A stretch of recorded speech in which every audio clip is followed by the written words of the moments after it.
Assalamualaikum warahmatullahi wabarakatuh. Perkenalkan kami dari kelompok 1 kelas 2C yang beranggotakan saya Ahmad Adi Alfian, Saya Ahmad Rizal Effendi. Saya Bigdaya Yudha Semarang. Saya Andri Mawardi. Di sini saya akan menjelaskan jurnal kami. Pendukung keputusan dalam menentukan beasiswa berprestasi berdasarkan IPK menggunakan metode FASI. Pendahuluan. Penentuan penerima beasiswa yang dilakukan instansi UNP saat ini masih bersifat manual. Bagian akademik mengurutkan siswa per kriteria, kemudian menentukan penerima beasiswa. Hal ini tentu memerlukan waktu yang lama dan tingkat akurasi yang rendah, karena dimungkinkan adanya pengamatan kriteria calon penerima yang terlewat. Untuk membantu mengatasi masalah tersebut, maka diperlukan sebuah sistem pendukung keputusan dalam menentukan penerima beasiswa bagi mahasiswa yang berprestasi berdasarkan IPK menggunakan metode FASI. Selanjutnya, tinjauan pustaka. Sistem pendukung keputusan atau SPK. Menurut Turban Sistem Pendukung Keputusan atau SPK atau Decision Support System atau DSS adalah sebuah sistem yang dapat memecahkan masalah dengan kondisi semi terstruktur dan tak terstruktur atau Turban 2005 T21. SPK dapat membantu memberikan penilaian terhadap alternatif dalam pengambilan keputusan.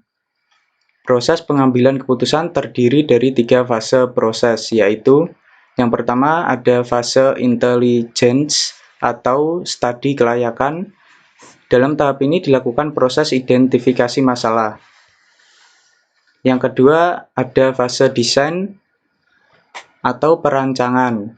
Dalam tahap ini memformulasikan model yang akan digunakan dan menentukan kriteria. Yang ketiga ada phase choice atau pemilihan. Dalam tahap ini didapatkan keluaran berupa solusi permasalahan.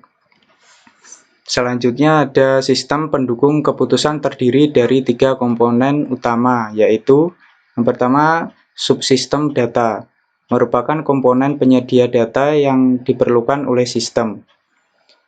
Yang kedua, subsistem model, merupakan komponen yang mengubah data menjadi sebuah informasi yang berguna bagi sistem. Yang ketiga, antarmuka pengguna.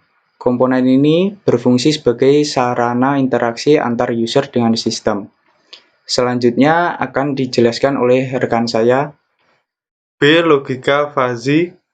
Logika FASI pertama kali diperkenalkan oleh Profesor Lotfi pada tahun 1965.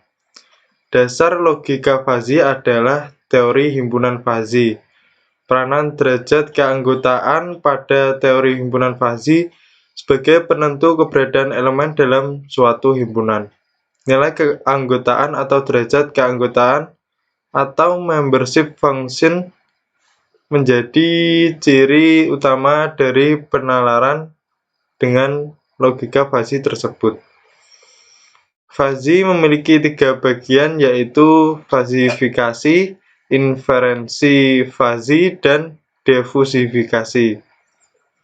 Untuk fusifikasi adalah proses untuk mengubah input sistem yang mempunyai nilai tegas menjadi variabel linguistik menggunakan fungsi keanggotaan yang disimpan dalam basis pengetahuan FASI. Kemudian inferensi FASI merupakan proses untuk mengubah input FASI menjadi output FASI dengan cara mengikuti aturan-aturan if then rule yang telah ditetapkan pada basis pengetahuan. Defusifikasi adalah proses mengubah output FASI yang diperoleh dari mesin inferensi menjadi nilai tegas menggunakan fungsi keanggotaan yang sesuai dengan saat dilakukan fasifikasi. Ada beberapa fungsi keanggotaan himpunan FASI, antara lain fungsi keanggotaan linear, fungsi keanggotaan segitiga dan juga fungsi keanggotaan trapesium. Untuk gambar 1 ini merupakan contoh grafik fungsi keanggotaan himpunan representasi linear naik.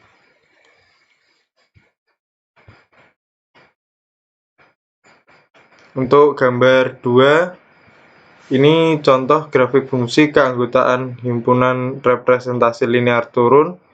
Kemudian gambar 3, fungsi keanggotaan himpunan representasi keanggotaan segitiga. Kemudian untuk gambar keempat, ini grafik fungsi keanggotaan himpunan fazi representasi keanggotaan trapesium.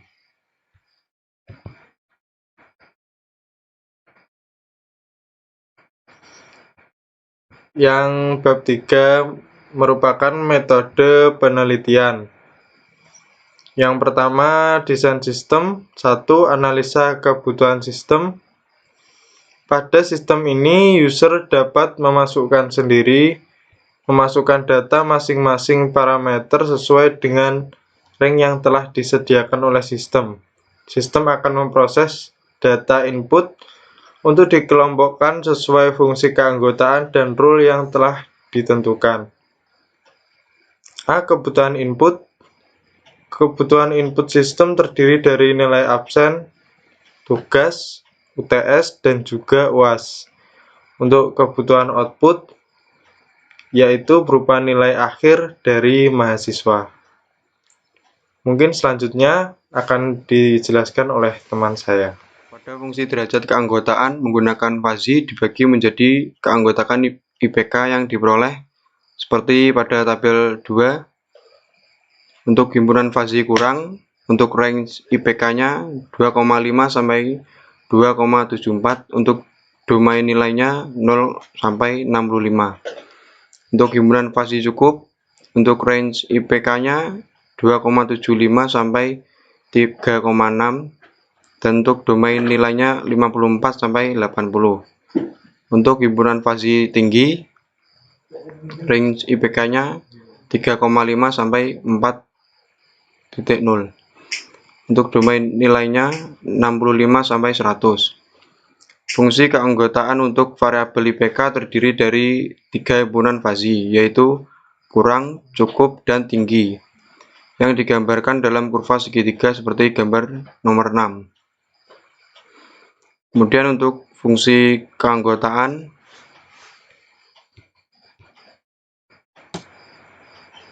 untuk himpunan kurang, jika X kurang dari 54 maka benar, dan untuk X lebih dari 65 maka salah. Untuk himpunan cukup, di sini untuk X kurang dari 65 maka salah. Kemudian untuk X lebih dari 80 maka benar. Untuk himpunan fazi tinggi, jika X kurang dari 65 maka salah, dan untuk X lebih dari 80 maka benar. Kemudian untuk bab 4, hasil penelitian dan pembahasan. Bab ini merupakan hasil dan pembahasan sistem penerapan metode fazi dalam menentukan mahasiswa yang berhak menerima beasiswa. Proses melakukan identifikasi dilakukan dengan melaksanakan penelitian dan observasi pada sistem yang sedang berjalan.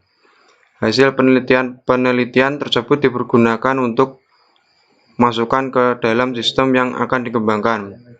Untuk A, antarmuka pengguna. Antarmuka pengguna digunakan untuk memudahkan user dalam melakukan operasi perhitungan. Pada antarmuka ini akan dijabarkan di beberapa bagian yang akan digunakan oleh user. Yang pertama, ada halaman masukkan data siswa. Seperti yang dilihat pada gambar 7.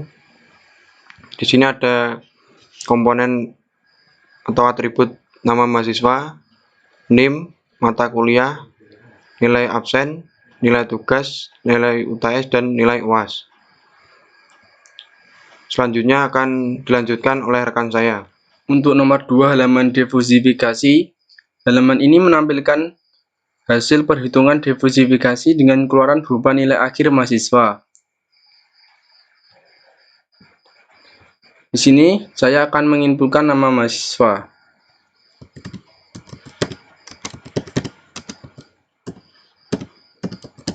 Selanjutnya kita masukkan NIM.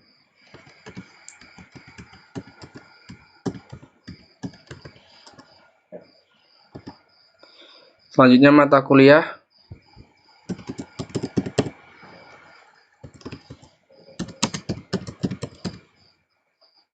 Nilai absen.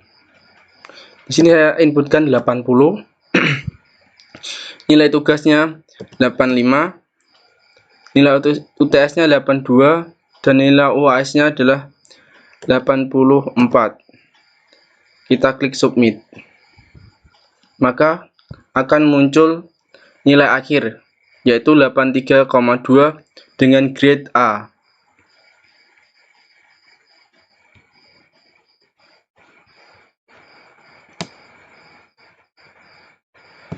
Kesimpulan dan saran. Kesimpulan dari hasil penelitian yang dilakukan, maka dapat diambil kesimpulan sebagai berikut. Logika fasi dapat diterapkan untuk menentukan mahasiswa yang berhak mendapatkan beasiswa dengan menggunakan nilai kriteria seleksi beasiswa. Sebagai data input fasi, dengan logika fasi proses penyeleksian menjadi lebih adil dan akurat dengan memperhatikan nilai yang proporsional bagi setiap kriteria perekrutannya. Logika fasi dapat dijadikan sebagai alat bantu pendukung keputusan dalam melakukan proses seleksi penerima beasiswa. Saran. Nomor 1, dapat dilakukan penambahan variabel. Nomor 2, dalam perhitungan solusi dengan menggunakan model fasi dapat memperbanyak pilihan kriteria yang diajukan sistem yang bersifat dinamik, yang terdiri dari variabel input fasi dan variabel input non-fasi. Sekian dari kelompok kami. Apabila ada salah kata, kami mohon maaf. Wassalamualaikum warahmatullahi wabarakatuh.